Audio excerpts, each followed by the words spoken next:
குரல். நுகர்வோர் உரிமைகள் குறித்து வழக்கறிஞர் ஜெயவர்ஷினி அவர்கள் வழங்கும் ஆலோசனைகள் கேட்கலாம். முதல்ல இந்த நுகர்வோர் அப்படின்னா யாரு, இந்த பாதுகாப்பு சட்டம் அவங்கள எந்த வகையில பாதுகாக்குது, அவங்களுக்கு இந்த சட்டம் கொடுக்கிற உரிமைகள் என்ன, அப்படி இந்த நுகர்வோரோட உரிமைகளுக்கு ஏதேனும் பாதிப்பு ஏற்பட்டால் அவங்க என்ன செய்யணும், எந்த நீதிமன்றத்தை அணுகணும், எப்படி நஷ்ட ஈடு கேட்கணும் என்றதை பற்றிலாம் இன்னைக்கு நம்ம பார்க்கலாம். முதல்ல இந்த உலகத்தில் இருக்க ஒவ்வொரு மனிதனும் ஒரு நுகர்வோர் தான்.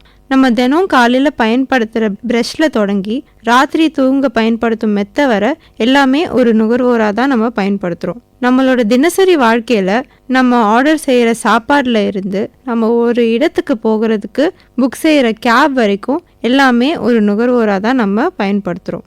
அப்படி ஒரு நுகர்வோராக ஒரு பொருளையோ அல்லது ஒரு சேவையையோ பயன்படுத்தும் போது அதனால் ஒரு நஷ்டம், ஒரு பாதிப்பு ஏற்பட்டுச்சுன்னா அதில் இருந்து நம்மளை பாதுகாக்கவும் அந்த நஷ்டத்திற்கான நஷ்ட ஈடு கொடுப்பதற்கும் தான் இந்த நுகர்வோர் பாதுகாப்பு சட்டம் நமக்கு பெரும் உதவியாக இருக்குது.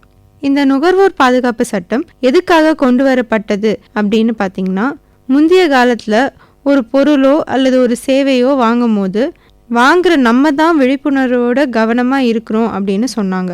அதுக்கப்புறம் அது பின்பு மாறி வணிகர்கள் தான் கவனமாக இருக்கணும் அப்படின்னு சொல்லி இந்த சட்டத்தை 1986 கொண்டு வந்தாங்க.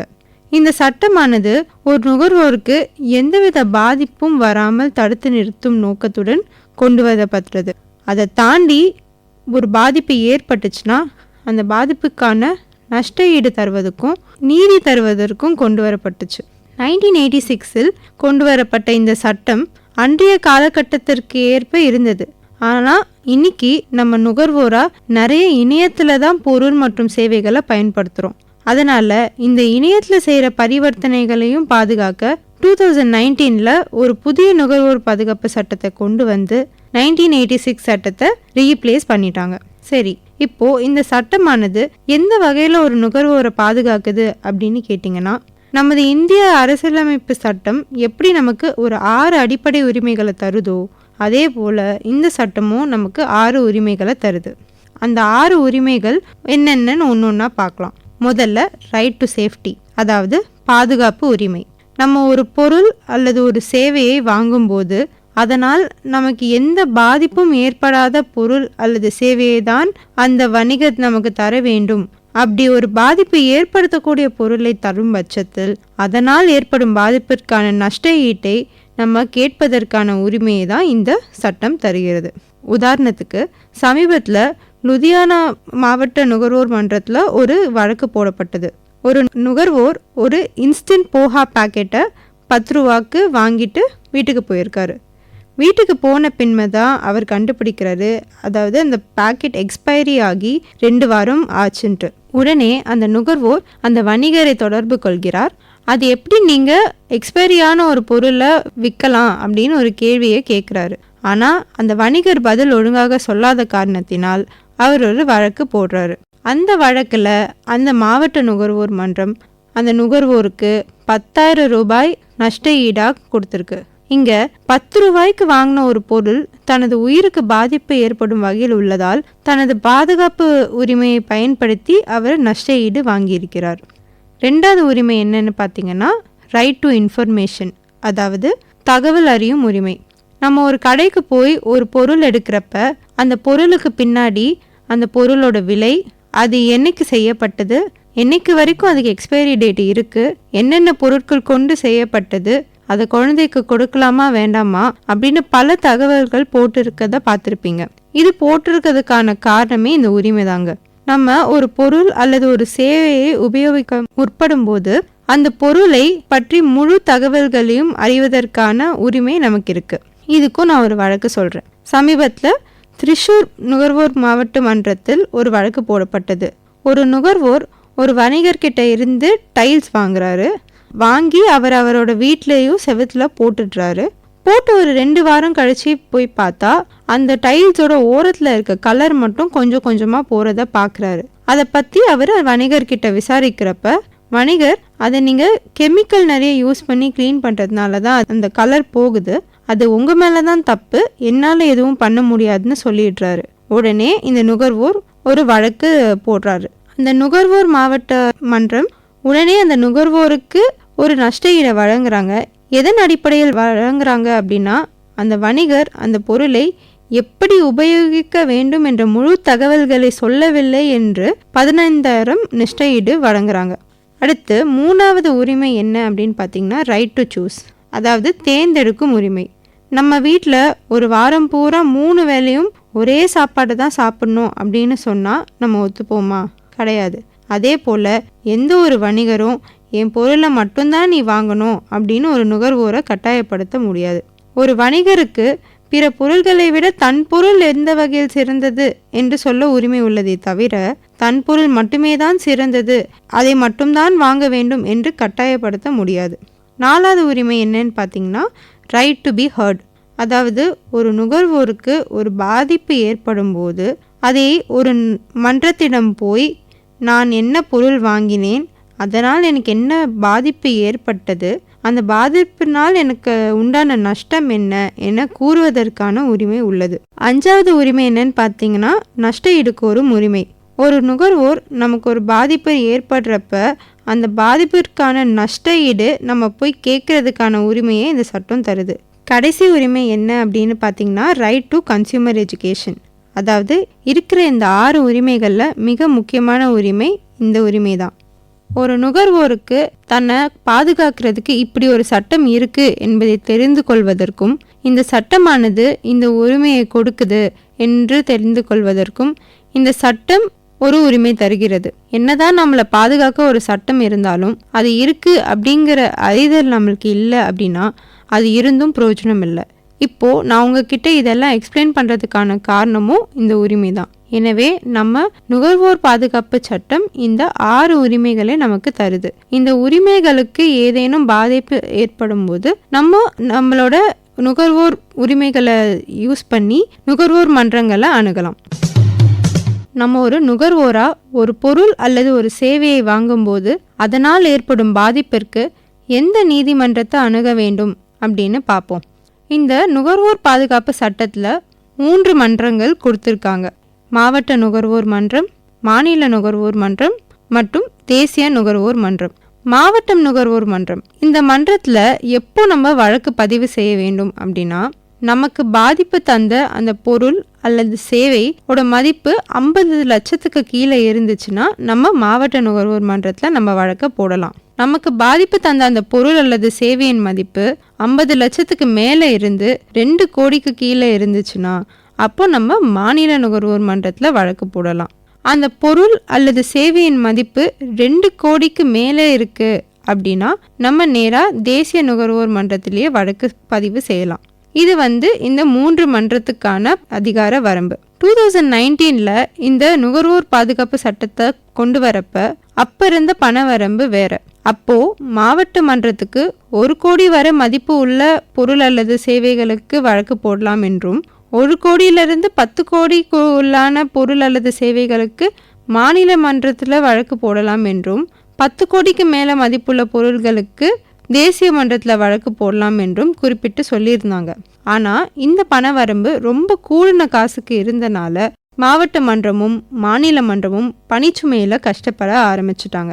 எதனால் அப்படின்னா, இந்த அதிகபட்சமான பண வரம்பு வைக்கும் போது தேசிய மன்றத்தில் பார்க்குற கேசஸ் எல்லாமே மாநில மன்றத்துக்கு வந்துருச்சு. மாநில மன்றங்கள் பார்க்க வேண்டிய வழக்குகள் எல்லாமே மாவட்ட மன்றங்கள் பார்க்க ஆரம்பிச்சிட்டாங்க. இதற்கு இன்னொரு காரணம் என்னன்னா, இந்த நுகர்வோர் சட்டமானது பாதிக்கப்பட்ட நுகர்வோருக்கு விரைவான நீதி கிடைக்கணும் அப்படின்ற குறிக்கோளோட போடப்பட்ட சட்டமாகும். அதனால இந்த பணிச்சுமை ஏற ஏற அவங்களால அந்த விரைவான நீதியை கொடுக்க முடியல. அதனால 2021 இந்த பண வரம்பை குறைச்சிட்டாங்க. இன்னொரு விஷயம் என்னன்னா, நாம் மதிப்புன்னு சொல்றது நம்ம கேட்குற நஷ்ட ஈடோட மதிப்பு கிடையாது. அந்த பொருள் அல்லது சேவையை நம்ம வாங்க ஒரு தொகை கொடுத்துருப்போம், அந்த காசோட தொகையை தான் நான் மதிப்புன்னு சொல்கிறேன். அந்த மதிப்பை வச்சு தான் நமக்கான மன்றத்தை தேர்வு செய்ய வேண்டும். சிவில் வழக்கு மாதிரி இங்கே நம்ம இருக்கிற இடமோ நம்ம வசிக்கிற இடமோ அல்லது நம்ம பரிவர்த்தனை நடந்த இடமோ நம்ம நீதிமன்றத்தை தேர்ந்தெடுக்க ஒரு அளவுகோலாக இருக்காது. நம்ம அந்த பொருள் அல்லது சேவையை எவ்வளோ தொகை கொடுத்து வாங்கினோம் என்பதுதான் நாம் நுகர்வோர் மன்றத்தை தேர்வு செய்ய உதவும் ஒரே ஒரு அளவுகோல். இது இல்லாமல் நம்ம மேல்முறையீடு செய்வதற்கான ஆப்ஷனும் இருக்குது. மாவட்ட நுகர்வோர் மன்றத்தில் நம்ம ஒரு வழக்கு போட்டு அந்த வழக்கில் நமக்கு சாதகமாக தீர்ப்பு வரவில்லை என்றால் நம்ம அதுக்கு மேலே மாநில நுகர்வோர் மன்றத்தில் மேல்முறையீடு செய்யலாம். மாநில நுகர்வோர் மன்றத்தில் கொடுத்த தீர்ப்பும் நமக்கு சாதகமாக வரல அப்படின்னா அது மேலே மேல்முறையீடு செய்ய நம்ம தேசிய நுகர்வோர் மன்றத்தில் வழக்கு தொடுக்கலாம். இப்படி தேசிய நுகர்வோர் மன்றத்தும் கொடுத்த தீர்ப்பும் நமக்கு திருப்தி அளிக்கவில்லை என்றால் கடைசியாக நம்ம உச்சநீதிமன்றத்தில் மேல்முறையீடு செய்யலாம். இப்படி உச்சநீதிமன்றம் கொடுக்கும் தீர்ப்பு இறுதி தீர்ப்பு, அதுக்கு மேலே எந்த ஒரு மேல்முறையீடும் கிடையாது. இது மட்டும் இல்லாமல் இந்த நுகர்வோர் பாதுகாப்பு சட்டம் எல்லா வழக்கு நடத்துவதற்கான வழக்கு போடுவதற்கான காலவரம்பையும் குறிப்பிடுகிறது. நஷ்டம் ஏற்பட்டு ஒரு 10 வருஷம் கழித்து நம்மளால் வழக்கு போட முடியாது. நமக்கு ஒரு நஷ்டம் ஒரு பொருள் அல்லது சேவைனால உண்டாச்சுன்னா அந்த நஷ்டம் ஏற்பட்ட 2 வருஷத்துக்குள்ளே நம்ம நுகர்வோர் வழக்கு பதிவு செய்யணும். அதே போல் நம்ம ஒரு வழக்கு போட்டதும் அதை நம்ம யாருக்கு எதிராக போடுறோமோ அவங்களுக்கு தெரியப்பட்ட நாள்லேருந்து அதிகபட்சமாக 45 நாளுக்குள்ளே அவங்களோட எதிருரையை தாக்கல் செய்யணும். அப்படி அவங்க அதை தாக்கல் செய்யாமல் விட்டாங்கன்னா இந்த நுகர்வோர் நீதிமன்றத்துக்கு எக்ஸ்பார்ட்டே ஆர்டர், அதாவது ஒருதலை பட்சமான உத்தரவு பிறப்பிக்கிறதுக்கான பவர் இருக்குது. அதே சமயம் அவங்க எதிருரையை தாக்கல் செஞ்சுட்டாங்க அப்படின்னா நுகர்வோர் மன்றம் அந்த வழக்கை 3 மாதத்துக்குள்ளே நடத்தி முடிக்கணும்னு இந்த சட்டம் சொல்லுது. ஒருவேளை அந்த வழக்கிற்கு எக்ஸ்பர்ட்டோட எவிடன்ஸ் ஏதாவது தேவைப்பட்டுச்சு அப்படின்னா அந்த நுகர்வோர் மன்றம் அந்த வழக்கை 5 மாதத்துக்குள்ளே முடிக்கணும்னு இந்த சட்டம் சொல்லுது. சரி, எனக்கு இந்த நுகர்வோர் மன்றம் ஒரு உத்தரவு பிறப்பிச்சிட்டாங்க, இதுக்கு மேலே நான் மேல்முறையீடு பண்ணணும் அப்படின்னா அதுக்கு ஏதாவது கால அவகாசம் இருக்கா அப்படின்னு கேட்டிங்கன்னா கண்டிப்பாக இருக்குங்க. உத்தரவு பிறப்பிக்கிட்ட நாள்லேருந்து 30 நாட்களுக்குள் நீங்கள் மேல்முறையீடு செய்ய வேண்டும். அந்த 30 நாட்கள் கடந்து விட்டிங்கன்னா இன்னும் ஒரு 15 நாள் நீட்டிப்பு தரப்படும். ஆனால் இந்த 15 நாள் நீட்டிப்பை நீங்கள் யூஸ் பண்ணணுன்னா அதுக்கு ஒரு நல்ல காரணம் இருந்தால் மட்டும்தான் அந்த நுகர்வோர் மன்றம் உங்களுக்கு அந்த 15 நாள் நீட்டிப்பை தரும். மற்ற வழக்குகள் போல் ஒரு நுகர்வோர் வழக்கை ரொம்ப நாள் நீங்கள் நீட்டிச்சு நடத்த முடியாது. இந்த சட்டம் ஒரு நுகர்வோருக்கு எவ்வளோ சீக்கிரம் நஷ்ட ஈடும் பாதுகாப்பும் தர முடியுமோ அவ்வளோ சீக்கிரம் கிடைக்க பெறணும் என்ற ஒரே நோக்கத்தில் போடப்பட்ட சட்டமாகும். எனவே இதில் கொடுத்துருக்க இந்த கால அவகாசங்கள் எல்லாத்துக்கும் உள்ளடங்கி தான் நம்ம வழக்கை போட்டு நடத்த முடியும். ஒரு நுகர்வோர் வழக்கை எப்படி போடணும் அப்படின்னு பார்க்கலாம். இப்போ நம்ம ஒரு நுகர்வோர் வழக்கு போடணும் அப்படின்னா ஒரு வக்கீலை வச்சு தான் போட முடியுமா அப்படின்னு கேட்டிங்கன்னா கிடையாதுங்க. அப்படி எந்த ஒரு கட்டாயமும் இந்த சட்டம் வைக்கலை. இந்த சட்டம் மட்டும் இல்லை, இந்த வழக்கு மட்டும் இல்லை, எந்த ஒரு வழக்குமே நம்ம பார்ட்டி இன் பர்சனாகவும் நடத்தலாம். இப்போ இந்த பார்ட்டி இன் பர்சன் அப்படின்னா யாருன்னு பார்த்தீங்கன்னா யார் ஒருவருக்கு ஒரு பாதிப்பு ஏற்பட்டதோ அவங்களே நேரில் போய் ஒரு வழக்கை போட்டு அவங்களே அந்த மன்றத்துக்கோ நீதிமன்றத்துக்கோ முன்னாடி போய் அப்பியர் ஆகி கேஸ் நடத்தலாம். அதே போல் இங்கேயும் அந்த நுகர்வோர் மன்றத்தில் பார்ட்டி இன் பர்சனாக கேஸ் நடத்த முடியும். அப்படி நீங்கள் சுயமாக கேஸ் போட்டு நடத்தணும்னா என்னென்ன பண்ணணும் அப்படின்னு நான் ஒரு சிறிய விளக்கம் தரேன். ஒரு கேஸ் போடுறதுக்கு முன்னாடி நம்ம முக்கியமாக பண்ண வேண்டிய விஷயம் கவனத்தோடு நடந்துக்கிறது தான். ஒரு பொருள் அல்லது ஒரு சேவையை நம்ம வாங்குகிறோம் அப்படின்னா அதுக்கு ஆதாரமாக இருக்கும் மிக முக்கியமான ஆவணம் ஒரு பில் அல்லது ரசீது தான். அப்படி இருக்கிறப்ப நம்ம எங்கே கவனமாக இருக்கணும்னா அந்த பில்லை கரெக்டாக வாங்கி வைக்கணும். நம்மள பல பேர் பக்கத்தில் சின்ன கடையில் பொருட்கள் வாங்கும்போதோ அல்லது வாகனங்களுக்கு பெட்ரோல் போடும் பொழுதோ அல்ல அன்றாட வேலைகளை செய்யும் பொழுது நடக்கும் பரிவர்த்தனைகளுக்கோ பில் கேட்பதே இல்லை. அதுதான் இருக்கிறதுலே பெரிய தவறு. அதே போல் பில் கொடுக்குற இடங்களில் அந்த பில்லை ஒழுங்காக கவனித்து பார்க்கறது கிடையாது. உதாரணத்துக்கு ஹோட்டலுக்கு சாப்பிட போனால் நம்ம சாப்பிட்டதுக்கு கொடுத்த பில்லை நம்ம நிதானமாக பார்ப்பதே கிடையாது. இங்கே பல ஹோட்டலில் நம்ம சாப்பிட்ற சாப்பாட்டுக்கு மேலே ஜிஎஸ்டி மட்டும் இல்லாமல் சர்வீஸ் சார்ஜ் என்று ஒரு கூடுதல் சார்ஜை போடுறாங்க. இந்த சர்வீஸ் சார்ஜ்ன்றது ஒன்றும் இல்லைங்க, நம்ம கொடுக்குற டிப்ஸ் தான். இதில் என்ன ஒரே வித்தியாசம், நம்மளா டிப்ஸ் கொடுத்தா ஒரு 20 ரூபா இல்லை அதிகபட்சமாக ஒரு 50 ரூபா கொடுப்போம். ஆனால் நம்ம மனம் விரும்பி கொடுப்போம். ஆனால் ஹோட்டலில் போடப்படுற சர்வீஸ் சார்ஜ் நம்ம கட்டுறோன்னு என்றே தெரியாமல் 100 ரூபாய் 150 ரூபான்னு நம்ம சாப்பிட்டதோட 5%க்கு பே பண்ணிட்டு வரோம். இந்த சர்வீஸ் சார்ஜ் என்பது ஜிஎஸ்டி மாதிரி ஒரு கட்டாயமாக கொடுக்க வேண்டிய தொகை அல்ல. நமக்கு கொடுக்க இஷ்டம் இருந்தால் மட்டுமே நம்ம அதை பே பண்ணலாம். ஒருவேளை நமக்கு கொடுக்க இஷ்டம் இல்லை அப்படின்னா அதை நீக்கி தர சொல்லி கேட்கலாம். அதை அவங்களும் நீக்கி கொடுத்துருவாங்க. அப்படி நீக்குங்கன்னு சொல்லியும் நீக்க மாட்டேன்னு ஹோட்டலில் சொன்னாங்கன்னா அதுக்கு மேலே நீங்கள் வழக்கு பதிவு செய்யலாம். சமீபத்தில் பெங்களூரில் இருக்க நுகர்வோர் மன்றம் இப்படி நுகர்வோருக்கு தெரியாமல் சர்வீஸ் சார்ஜ் போடுவது அன்ஃபேர் ட்ரேட் ப்ராக்டிஸ், அதாவது நியாயமற்ற வணிக முறை அப்படின்னு சொல்லி அப்படி சர்வீஸ் சார்ஜ் போடும் ஹோட்டல்களுக்கு 50,000 ரூபாய் அபராதம் விதிக்கப்படும் என்று சொல்லியிருக்காங்க. இதை ஏன் நான் சொல்கிறேன் அப்படின்னா, ஒரு நுகர்வோர் வழக்கு போடுறதுக்கான விதிமுறைகளை அறிவதற்கு முன்பு ஒரு நுகர்வோர் எவ்வளவு கவனமாக இருக்க வேண்டும் என்பதை அறிய வேண்டும் என்பதற்காகவே. சரி, இப்போது ஒரு நுகர்வோர் வழக்கு போடணும் அப்படின்னா என்ன வைக்கணும் அப்படின்னு நம்ம பார்ப்போம். முதல்ல நம்ம வைக்க வேண்டிய விஷயம் ஒரு கம்ப்ளைண்ட். அதில் உங்கள் பேர், உங்கள் அட்ரெஸ்ஸு, நீங்கள் யாருக்கு எதிராக அந்த வழக்கை தொடர்றீங்க, அவங்க பேர், அவங்களோட அட்ரஸ், நீங்கள் அந்த வழக்கை போடுறதுக்கான காரணம், அதாவது நீங்கள் என்ன பொருள் அல்லது சேவையை அவங்கக்கிட்ட இருந்து வாங்கினீங்க, அது வாங்கினதுக்கப்புறம் அந்த பொருள் அல்லது சேவையினால் உங்களுக்கு என்ன பாதிப்பு ஏற்பட்டுச்சு, அந்த பாதிப்புனால உங்களுக்கு நிகழ்ந்த நஷ்டம் என்ன அப்படின்றதெல்லாம் நீங்கள் இந்த கம்ப்ளைண்ட்டில் சொல்லணும். அதுக்கப்புறம் கடைசியாக நீங்கள் என்ன நிவாரணம் கேட்குறீங்க, எவ்வளோ நஷ்ட ஈடு கேட்குறீங்க அப்படின்னும் அதில் குறிப்பிட்டு சொல்லணும். இதெல்லாம் போட்டு ஒரு கம்ப்ளைண்ட்டை நீங்கள் ரெடி பண்ண பிறகு இந்த கம்ப்ளைண்ட்டுக்கான ஆதாரத்தை நீங்கள் வைக்கணும். உதாரணத்துக்கு நீங்கள் வாங்குகிற அந்த பொருள் அல்லது சேவையோட ரசீதையோ இல்லாட்டி ஒரு இன்வாய்ஸோ நீங்கள் அங்கே வைக்கணும். இப்போது ஒரு பொருள் வாங்கி, உதாரணத்துக்கு ஒரு சாப்பாடு அது ஏதோ கெட்டு போனதாக இருந்ததுனால அது சாப்பிட்டு உங்களுக்கு ஏதாவது உடல் அளவில் பாதிப்பு ஏற்பட்டுச்சுன்னா அதை காட்டுறதுக்கான மெடிக்கல் ரிப்போர்ட்ஸ் போன்ற இந்த மாதிரி சின்ன சின்ன ஆதாரம் எல்லாத்தையும் நீங்கள் வைக்கணும். இந்த கம்ப்ளைண்ட்டும் ஆதாரமும் ரெடி பண்ணுறதுக்கு முன்னாடி நம்ம முதல்ல செய்ய வேண்டிய விஷயம் என்னென்னா, நம்ம வாங்கின பொருள் அல்லது சேவையோட மதிப்பை கண்டுபிடிக்கணும்.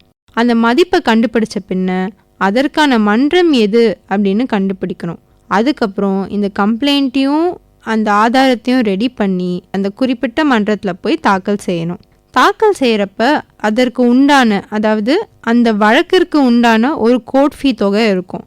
அதை நீங்கள் தொகையை செலுத்தி தான் இந்த வழக்கை போட முடியும். இப்போது சமீபத்தில் நுகர்வோர் மன்றங்கள் ஃபைலிங் கொண்டு வந்திருக்காங்க. இது நுகர்வோர் மன்றம் மட்டும் இல்லை, எல்லா நீதிமன்றங்களும் கொண்டு வந்திருக்கு. எதற்காக இதை கொண்டு வந்திருக்காங்க அப்படின்னா, பேப்பரோட வேஸ்டேஜை குறைக்க அதை கொண்டு வந்திருக்காங்க. நுகர்வோர் வழக்குகளும் இப்போது அப்படி தான் நம்ம தாக்கல் செய்கிறோம். ஜாகிருதி அப்படின்னு ஒரு இணைய பிளாட்ஃபார்ம் இருக்குது. இந்த பிளாட்ஃபார்மில் தான் நம்ம நுகர்வோர் வழக்குகளை தாக்கல் செய்கிறோம். இந்த இணையத்துக்குள்ளே நீங்கள் போய் உங்களுக்கான ஒரு லாகினை க்ரியேட் பண்ணிவிட்டு நீங்கள் எந்த வழக்கை தாக்கல் செய்ய வேண்டுமோ அதோட கம்ப்ளைண்ட் மற்றும் அதோட ஆவணங்களை ஸ்கேன் செய்து இங்கே ஃபைலிங் செய்ய வேண்டும். அதுக்கப்புறம் அது சரிபார்க்கப்பட்டு நம்பர் ஆகும். இந்த கேஸ் நம்பர் ஆன பின்ன தான் நீங்கள் நேரில் போகிறதுக்கான சூழ்நிலை ஏற்கும். இதுதான் நீங்கள் வழக்கு போடுவதற்கான ப்ரொசீஜர். நம்ம எப்போலாம் நுகர்வோர் வழக்கு பதிவு செய்யலாம் அப்படின்னு பார்ப்போம்.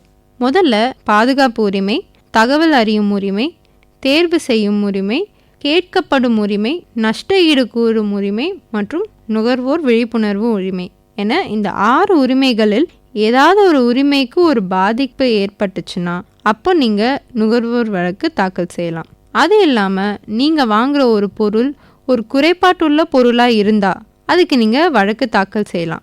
அந்த பொருள் வேலையே செய்யாமல் இருக்கலாம், இல்லை பாதி வேலை செய்கிறதா இருக்கலாம், இல்லைன்னா அதை யூஸ் பண்ணதுனால உங்களுக்கு ஒரு பாதிப்பு ஏற்பட்டிருக்கலாம், அதுலேருந்து ஒரு பாதுகாப்பு தராமல் இருந்திருக்கலாம். அப்படின்ற பட்சத்தில் நீங்கள் அதுக்கு ஒரு வழக்கு தாக்கல் செய்யலாம். உதாரணத்துக்கு, நீங்கள் ஒரு டிவி வாங்குறீங்க, வாங்கின நாள் அன்னைக்கு நல்லா தான் ஓடுது, அடுத்த நாள் ஆன் பண்ண ஆனே ஆகலை அப்படின்னா நீங்கள் வாங்கிய டிவி ஒரு குறைபாட்டுள்ள பொருளாக இருக்குது. அப்போது நீங்கள் வாங்கின அந்த கடை மேலே ஒரு வழக்கை தாக்கல் செஞ்சு அவங்கக்கிட்ட நஷ்ட ஈடு கோரலாம். அதே போல் நீங்கள் ஒரு சேவையை பயன்படுத்துகிறீங்க அப்படின்னா அந்த சேவையில் ஏதேனும் குறை இருந்தாலோ அதுக்கு நீங்கள் வழக்கு தாக்கல் செய்யலாம். உதாரணத்துக்கு சமீபத்தில் ஜெய்ப்பூரில் ஒரு படம் பார்க்க போன ஒருத்தர் அவர் உட்காந்துட்டு இருந்த சீட் உடைஞ்சு இருந்ததுனால அந்த சீட்டில் மாட்டி அவர் போட்டிருந்த சட்டை கிழிஞ்சிருச்சுன்னு சொல்லி அவர் நஷ்ட ஈடு கேட்டு ஒரு வழக்கு போடுறார். என்னென்ன வழக்கு போடுறாரு அப்படின்னு பார்த்தீங்கன்னா, அவர் பயன்படுத்தின சேவையில் குறை இருந்துச்சு அப்படின்னு சொல்லி, அதாவது டெஃபிஷியன்சி இன் சர்வீஸ் அப்படின்னு சொல்லி ஜெய்ப்பூரோட நுகர்வோர் மன்றத்தில் அவர் நஷ்ட ஈட்டுக்கு ஒரு வழக்கு போடுறாரு. அந்த ஜெய்ப்பூர் நுகர்வோர் மன்றமும் அவருக்கு நஷ்ட ஈடா 23,500 ரூபாய் நஷ்ட ஈடு வழங்குச்சு. வேற எதுக்கெல்லாம் வழக்கு போடலாம் அப்படின்னு பார்த்தீங்கன்னா, நியாயமற்ற வணிக முறைகள், அதாவது அன்ஃபேர் ட்ரேட் ப்ராக்டிசஸ் வச்சு ஒரு பொருள் அல்லது ஒரு சேவையை நமக்கு ஒரு வணிகர் விற்கிறார்கள் என்றால் நம்ம வழக்கு போடலாம். இதுக்கும் உதாரணமாக நான் ஒரு வழக்கு சொல்கிறேன். ரொம்ப பிரபலமான ஒரு ஆட்டோ புக் செய்யும் ஆப், அவங்க ஆப்பில் 5 நிமிஷத்தில் ஆட்டோ இங்கே கிடச்சிரும், அப்படி கிடைக்காட்டி நாங்கள் உங்களுக்கு 50 ரூபா தரோம் அப்படின்னு விளம்பரம் செஞ்சு நுகர்வோர்களை இழுக்கிறாங்க. ஆனால் அந்த ஆப்பில் 5 நிமிஷத்தில் அவங்களால ஆட்டோவும் தர முடியல, அந்த 50 ரூபாவும் அவங்களால தர முடியல.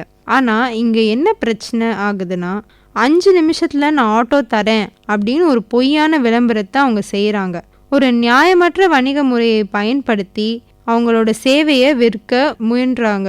ஆனால் இந்த நியாயமற்ற வணிக முறையை பயன்படுத்தினதுக்காக அவர்களுக்கு 10 லட்சம் அபராதம் விதிக்கப்பட்டது. இந்த மாதிரி இப்போ நான் குறிப்பிட்ட காரணங்களுக்காக நீங்கள் வழக்கு தொடரலாம். இப்படி நீங்கள் போடுற வழக்கில் நீங்கள் என்னென்ன நிவாரணங்கள் கேட்கலாம் அப்படின்னு பார்த்தா, முதல் நிவாரணமாக நீங்கள் நஷ்ட ஈடு கேட்கலாம். நீங்கள் எவ்வளோ காசு கொடுத்து ஒரு பொருள் அல்லது ஒரு சேவையை வாங்குனீங்களோ அந்த காசை திருப்பி தாங்க அப்படின்னு சொல்லி நம்ம கேஸ் போடலாம். ரெண்டாவதா ரீப்ளேஸ்மெண்ட் கேட்கலாம். அதாவது எந்த ஒரு பொருள் உங்களுக்கு குறையுள்ள பொருளாக இருக்கோ அந்த பொருளை மாற்றி தர சொல்லி கேட்கலாம். ஒரு உதாரணத்தோட சொல்கிறேன். நம்ம ஒரு டிவி வாங்குகிறோம், அந்த டிவி வேலை செய்யலை அப்படின்னா ஒன்று நீங்கள் அந்த வாங்கின டிவியோட காசை திருப்பி கேட்கலாம், இல்லாட்டி வேறொரு டிவியை தர சொல்லி மாற்றியும் கேட்கலாம். அடுத்து ஒரு பொருளோட ஒரு பார்ட் மட்டும் வேலை செய்யலை, அதில் மட்டும் குறை இருக்குது அப்படின்னா அதை ரிமூவ் பண்ணி சொல்லி கேட்கலாம், இல்லை அதை எடுத்துட சொல்லி கேட்கலாம், இல்லைன்னா அதை ரிப்பேர் பண்ண சொல்லி கேட்கலாம். நம்ம உதாரணத்துக்கு ஒரு ஏசி வாங்குறீங்கன்னா அது ஒரு கம்ப்ரஸரோட தான் வரும். இதில் அந்த கம்ப்ரஸரில் மட்டும் ஏதோ ஒரு பிரச்சனை இருக்குது அப்படின்னா அந்த கம்ப்ரஸரை மாற்றுறதுக்கோ அல்லது அந்த கம்ப்ரஸரில் இருக்க பிரச்சனையை ரிப்பேர் செய்கிறதுக்கோ நம்ம வழக்கு போடலாம். இது நீங்கள் வாங்கின பொருள் அல்லது சேவைக்கான நிவாரணங்கள். இது இல்லாமல் கூடுதலாக நீங்கள் என்ன கேட்கலாம் அப்படின்னா காம்பன்சேஷன் கேட்கலாம், அதாவது இழப்பீடு அல்லது நஷ்ட ஈடு கேட்கலாம். ஒரு பொருள் அல்லது சேவையினால் எனக்கு ஏற்பட்ட பாதிப்புக்கு எனக்கு ஒரு இழப்பீடு தாங்க அப்படின்னு நீங்கள் கேட்கலாம். ஆனால் இது கூடுதலாக கேட்குற ஒரு நிவாரணம். உங்களோட முதன்மையான நிவாரணம் எதுவாக இருக்கும் அப்படின்னா அந்த பொருள் அல்லது சேவையை மாற்றி தரதுக்கு நீங்கள் கேட்பீங்க, இல்லாட்டி அதில் இருக்கிற குறைய சரி செஞ்சு கொடுக்கறதுக்காக நீங்கள் கேட்பீங்க, இல்லாட்டி அந்த பொருள் அல்லது சேவைக்கான அதுக்காக செலுத்தின தொகையை திருப்பி தர சொல்லி கேட்பீங்க. இது 3 தான் உங்களோட முதன்மையான நிவாரணங்கள். இது இல்லாமல் நம்ம கூடுதல் நிவாரணமாக ரெண்டாவது நிவாரணமாக நம்ம காம்பன்சேஷன் கேட்கலாம். இது இல்லாமல் 3ஆவதாக ஒரு நிவாரணம் இருக்குது. அது என்ன அப்படின்னா, நீங்கள் ஒரு வழக்கு தொடர்றீங்க, அந்த வழக்குனால உங்களுக்கு ஏற்பட்ட லிட்டிகேஷன் எக்ஸ்பென்சஸ், அதாவது அந்த வழக்கு போடுறதுக்காக நீங்கள் செலவு பண்ண தொகை, அதையும் கேட்கலாம். உதாரணத்துக்கு ஒரு கேஸில் ஒரு டீ கடைக்காரர் தனக்கு நடந்த நஷ்டத்திற்காக கேஸ் போடுறாரு. கேஸ் போட்டு அவருக்கு சாதகமாகவும் தீர்ப்பு வாங்கிடுறாரு. ஆனால் அந்த கேஸ் போடுவதற்காக அவர் செலுத்தின தொகை அவரோட சூழ்நிலைக்கு விட மீறின தொகையை அவர் கொண்டு சேர்க்குறாரு. அப்படின்றப்ப அந்த வழக்கு நடத்துவதற்கான தொகையும் கொடுக்க சொல்லி அவர் நுகர்வோர் மன்றத்துக்கிட்ட கேட்டார். அந்த நுகர்வோர் மன்றமும் அதை திருப்பி தர சொல்லி தீர்ப்பளித்திருக்கு. இது இல்லாமல் வேற என்னென்ன நிவாரணம் கேட்கலாம் அப்படின்னு கேட்டிங்கன்னா, இந்த நியாயமற்ற வணிக முறையை யூஸ் பண்ணி விற்கிற வணிகர்களுக்கு அதை அப்படி விற்கக்கூடாது அப்படின்னு சொல்லி ஒரு பேன் கேட்கலாம். அதாவது இப்போ நான் முன்னாடி சொன்ன அந்த ஆட்டோ புக் செய்கிற விளம்பரம் பார்த்திங்கன்னா அது ஒரு நியாயமற்ற வணிக முறையை யூஸ் பண்ணி தான் அந்த விளம்பரத்தை கொடுத்து நுகர்வோரை வாங்க வைக்கிறாங்க. இப்போ இந்த மாதிரி ஒரு பொய்யான விளம்பரத்தை அவங்க கொடுக்கக்கூடாது அப்படின்னு ஒரு தீர்ப்பை நம்ம கேட்கலாம். இது இன்னொரு நிவாரணம். இது இல்லாமல் ஒரு பொருள் தரமற்றதாக இருக்குன்னு நமக்கு தெரியுதுன்னா அந்த பொருளை அந்த சந்தையிலிருந்தே எடுக்க சொல்லி நம்ம கேட்கலாம். உதாரணத்துக்கு ஒரு சாப்பாடு பொருள் ஒரு சந்தையில் விற்கிறாங்க. அந்த சாப்பாட்டு பொருளில் ஒரு இன்க்ரீடியன்ட் கலக்குறாங்க. அந்த இன்க்ரீடியன்ட்னால உயிருக்கே ஆபத்து அப்படின்னு நமக்கு தெரிய வருது அப்படின்னா அந்த சாப்பாட்டு பொருளை இந்த சந்தையில் விற்கவே கூடாது அப்படின்னு தீர்ப்பளிக்க சொல்லி ஒரு நிவாரணம் கேட்கலாம். இந்த மாதிரி நிவாரணங்கள் கேட்டு நம்ம ஒரு வழக்கு போடணும். ஆக மேற்சொன்ன காரணங்களுக்காக நீங்கள் நுகர்வோர் வழக்கு தாக்கல் செய்து இந்த நிவாரணங்களை கேட்டு பெறலாம். எப்போ நம்ம நுகர்வோர் வழக்கு போட முடியாதுன்னு பார்க்கலாம். நுகர்வோர் பாதுகாப்பு சட்டத்துக்கு கீழே நுகர்வோர் அப்படின்னு அழைக்கப்படுறவர் யாருன்னு பார்த்தீங்கன்னா, ஒன்று அந்த பொருள் அல்லது சேவையை காசு கொடுத்து வாங்கியிருப்பாங்க. அந்த காசு முழுமையாக கொடுத்து வாங்கியிருந்தாலும் அவர் நுகர்வோர் தான், இல்லை பாதி காசாக கொடுத்து வாங்கியிருந்தாலும் அவர் நுகர்வோர் தான். அப்படி அந்த வாங்கின பொருள் அல்லது சேவையை அவர் தனிப்பட்ட பயன்பாட்டுக்கு வாங்கினா மட்டுமே அவர் நுகர்வோர் கீழே வருவார். இப்போ ஒரு பொருளை வணிக நோக்கத்திற்காக, அதாவது கமர்ஷியல் பர்பஸ்க்காக வாங்கினாங்க அப்படின்னா அவர் நுகர்வோராக கருதப்பட மாட்டார். உதாரணமா ஒருவர் ஒரு தையல் மிஷினை வாங்கி அதை வச்சு டைலரிங் கடை நடத்த திட்டமிட்டால் அது வணிக நோக்கத்திற்காக வாங்கப்பட்டதாகும். அந்த மிஷின்ல குறைபாடே இருந்தாலும் அவரால் நுகர்வோர் மன்றத்தில் வழக்கு தொடர முடியாது. அதே போல ஒரு பொருளை வாங்கி அதை மீண்டும் விற்பனை செய்வதற்காக, அதாவது ரீசேல் செய்வதற்காக வாங்கினால் அதுவும் நுகர்வோர் பரிவர்த்தனை கிடையாது. அது ஒரு வணிக பரிவர்த்தனையாக தான் கன்சிடர் பண்ணுவாங்க. உதாரணத்துக்கு ஒரு லேப்டாப் கடை உரிமையாளர் தன்னோட கடையில் விற்பனை செய்கிறதுக்காக 10 லேப்டாப்பை வாங்குறாருன்னு வச்சுக்கோங்க. அதில் ஒரு லேப்டாப் வேலை செய்யலை அப்படின்னா அதை நீங்கள் நுகர்வோர் பாதுகாப்பு சட்டத்துக்கு கீழே பாதுகாப்பு கோர முடியாது. ஏன்னா அது மறு விற்பனைக்காக வாங்கப்பட்டது. மறு விற்பனைக்காக வாங்கப்பட்ட ஒரு விஷயத்துக்கு இந்த சட்டத்துக்கு கீழே நஷ்ட ஈடு கோர முடியாது. அதே போல் ஒரு மொபைல் கடை உரிமையாளர் 50 மொபைல்களை ஹோல்சேலாக வாங்குறாரு அப்படின்னா அதில் சில மொபைல் வேலை செய்யலை அப்படின்னாலும் அவர் நுகர்வோர் மன்றத்தில் வழக்கு தொடர முடியாது. இந்த மாதிரி வழக்கு எல்லாமே சிவில் நீதிமன்றத்தில் தான் தீர்க்கப்பட வேண்டும். இது நுகர்வோர் பாதுகாப்பு சட்டத்துக்கு கீழே வராது. ஆனால் நுகர்வோர் பாதுகாப்பு சட்டத்தில் ஒரு முக்கியமான விதிவிலக்கு இருக்குது. என்ன அப்படின்னா, ஒரு நபர் தன்னோட வாழ்வாதாரத்திற்காக ஒரு கருவியை, ஒரு பொருளை அல்லது ஒரு சேவையை வாங்குறாரு அப்படின்னா அது தானே பயன்படுத்தி வருமானம் ஈட்டினாலும் அவர் நுகர்வோராகவே கருதப்படுவார். உதாரணமாக ஒரு ஆட்டோ டிரைவர் தான் ஆட்டோ ஓட்டி பிழைக்கிறதுக்காக ஒரு ஆட்டோவை வாங்கினா அவர் நுகர்வோராக தான் இருப்பார். ஆனால் அதே ஆட்டோவை வாங்கி இன்னொருத்தருக்கு விட்டு அவர் பணம் சம்பாதிக்கணும் அப்படின்னு ஒரு கமர்ஷியல் பர்பஸாக பார்த்தாருன்னா அவர் வரமாட்டார். ஒரு தையல்காரி தன்னால் தனியாக வேலை செய்ய ஒரு தையல் மிஷின் வாங்கினா அவங்க நுகர்வோராக வருவாங்க. ஆனால் வாங்கின தையல் மிஷினை ஒரு பிஸ்னஸாக போடணும்னு வாங்கினாங்கன்னா அவங்க நுகர்வோர் கீழே வரமாட்டாங்க. பல கருவிகளை வாங்கி தொழில் நிறுவனமாக நடத்தினால் அது வணிக நோக்கமாக மாறிவிடும். அதே போல் சில விஷயங்களுக்கு தனி சட்டங்களும் தனி மன்றங்களும் இருக்குது. அதுக்கெல்லாம் நுகர்வோர் பாதுகாப்பு சட்டம் பாதுகாப்பு தராது. உதாரணத்துக்கு இப்போ நீங்கள் ஒரு வீடு வாங்குறீங்க. வீடு வாங்கும் போது அந்த கட்டுமான நிறுவனம் இந்த தேதியில் உங்களுக்கு அந்த வீட்டை ஒப்படைச்சிடுறேன் அப்படின்னு சொல்கிறாங்க. ஆனால் அந்த தேதியில் உங்களுக்கு வீடு கொடுக்கல, உங்களை ஒன்றும் வீடு தராமல் அலைய வைக்கிறாங்க அப்படின்னா நீங்கள் கன்சியூமர் கோர்ட்டுக்கு வர முடியாது. நீங்கள் ரியல் எஸ்டேட் ரெகுலேட்டரி அத்தாரிட்டி, அதாவது ரெரா கிட்ட தான் போய் அந்த பாதிப்பை பற்றி பேசணும். ஏன் அப்படின்னா இந்த ரெரான்றது இதுக்காக போட்ட ஒரு தனி மன்றம், ஒரு தனி சட்டம். இத்தகைய வழக்குகள் ரெரா மன்றத்தில் தான் தொடர வேண்டுமே தவிர நுகர்வோர் மன்றத்துக்கு கீழே வராது. அதே போல் ஒருவர் இன்சூரன்ஸ் பாலிசி எடுத்து கிளைம் பண்ணும்போது நிறுவனம் அந்த கிளைமை கொடுக்க மறுத்துட்டாங்கன்னா அவங்க IRDA அல்லது இன்சூரன்ஸ் ஓம்பட்ஸ்மேன் கிட்ட தான் போய் அணுக வேண்டுமே தவிர நுகர்வோர் மன்றத்துக்கு வர முடியாது. அதே போல் இன்னொரு உதாரணம் சொல்லணும்னா வங்கி சேவைகளும் சொல்லலாம். வங்கி சேவைகள்லையும் பார்த்தீங்கன்னா அந்த வங்கி கொடுக்குற சேவைகளில் ஏதாவது குறைபாடு இருக்குன்றப்ப நீங்கள் பேங்கிங் ஓம்பட்ஸ்மேன் ஒருத்தர் இருப்பாங்க. அவங்க கிட்ட தான் போய் தீர்க்க வேண்டுமே தவிர அந்த பிரச்சனையை நீங்கள் நுகர்வோர் மன்றத்துக்கு கொண்டு வர முடியாது. வேற எப்போல்லாம் நம்ம கேஸ் போட முடியாது அப்படின்னா, நம்ம ஒரு சேவையை இலவசமாக வழங்கப்பட்டால் ஒரு பொருளை இலவசமாக பெற்றுக்கொண்டால் அப்போ நீங்கள் நுகர்வோர் சட்டத்துக்கு கீழே வரமாட்டீங்க.